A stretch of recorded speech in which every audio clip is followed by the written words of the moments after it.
Michael, how would you assess that one this afternoon? Extremely disappointed to lose the game. Thought first half we played some excellent football. We had total domination. Lose a poor goal off a corner, which was disappointing, but a good reaction. And we go in at half-time level. And I thought we would go on and win the game, if I'm honest. But the second half performance was unrecognisable, to be honest. The tempo of the game dropped. The opposition changed a little bit, put an extra midfield player in there to give them a little bit more of a foothold in the game that they didn't have in the first half of the game. But we couldn't get to the level. We dropped gears and we weren't able to get back to the level. Ultimately, it's a really poor mistake that cost us the game in terms of the second goal. I don't envisage that we would have lost the game, but it's really poor.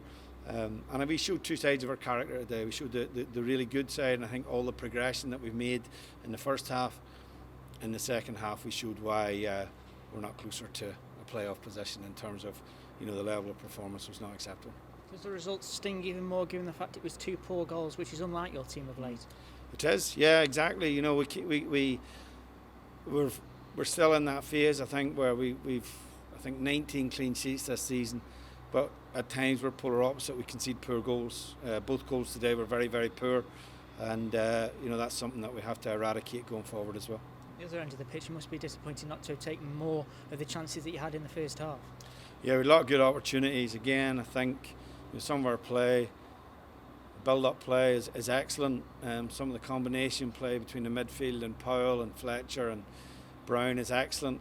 But ultimately, the final ball in the box still needs to improve, and we still have to continue to look to improve in that area. And for the dominance we had and the opportunities we had, we didn't create enough clear-cut chances. You managed to equalise just before half-time. You're probably expecting your team to push on, but what changed at half-time? What changed in the second half, rather? We just didn't get at the tempo of the game. Our level of performance wasn't high enough. That was the main thing, really.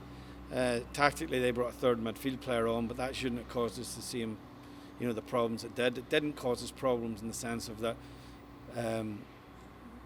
it was a match-winning decision for them. I think it was just that suddenly they had more of the game than they had. They were on the back foot basically for the whole of the first half, and they had more territory in the second half. But ultimately, we weren't able to get to the level in the second half. The goal we give away is really poor in terms of how we start the game at the back, and ultimately how the ball ends up in the back of the net. I suppose when they go in front deep into the second half, it's always going to be difficult for your team, but you tried to change things from the bench, but you maybe didn't get what you were looking for, perhaps. No, we didn't get it at all. Subs didn't give us anything today, which was poor.